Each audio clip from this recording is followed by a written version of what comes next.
কোষ বিভাজন থেকে আরো 10টি প্রশ্ন আমরা নিয়ে নিচ্ছি এমসিকিউ এর অনলাইন তোমাদেরকে দাগিয়ে দিচ্ছি কোষ বিভাজনে। দেখো ফার্স্ট কোশ্চেন, গ্যামেট যৌনকোষ গঠন করা হয় মিওসিসের মাধ্যমে।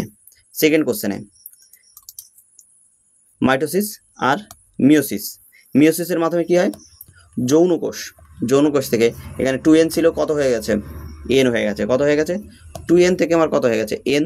এই কারণে একে কি বলা হচ্ছে, হ্যাপ্লয়েড।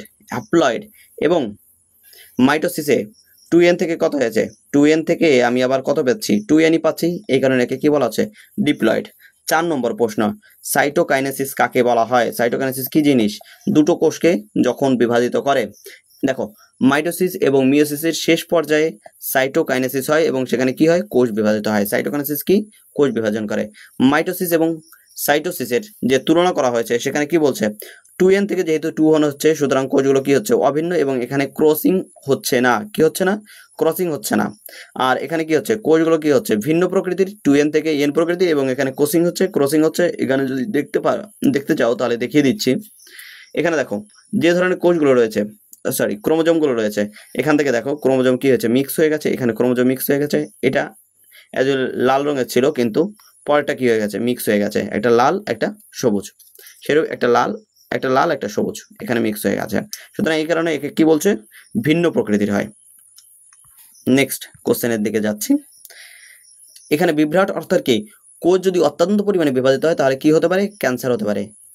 আর এদিকে কি হতে পারে, জেনেটিক রোগ হতে পারে। কিসে, জেনেটিক কোথায় হবে, মিওসিসে। এবং যদি কোষ অত্যাধিক পরিমাণে বৃদ্ধি পায় তাহলে ক্যান্সার হবে কোথায়, মাইটোসিস, কোষ বিভাজনের ফলে। কোষ চক্রে জীবন দশা কি করে, ডিএনএর অনুলিপির জন্য প্রস্তুতি নেয়। এটা খেয়াল রাখবে। এস দশায় কি করে, দুটি অভিন্ন কপি তৈরি করে। এই যে দশাটা দেখতে পাচ্ছ, এইখান থেকে এখানে ডিএনএ কপি তৈরি করছে এস দশায়। কোন দশায়, এস দশায়। নেক্সট কোশ্চেন, জি2 দশায় কি হয়, কোষ আরো বৃদ্ধি পায় এবং মাইটোসিসের জন্য প্রস্তুতি নেয়।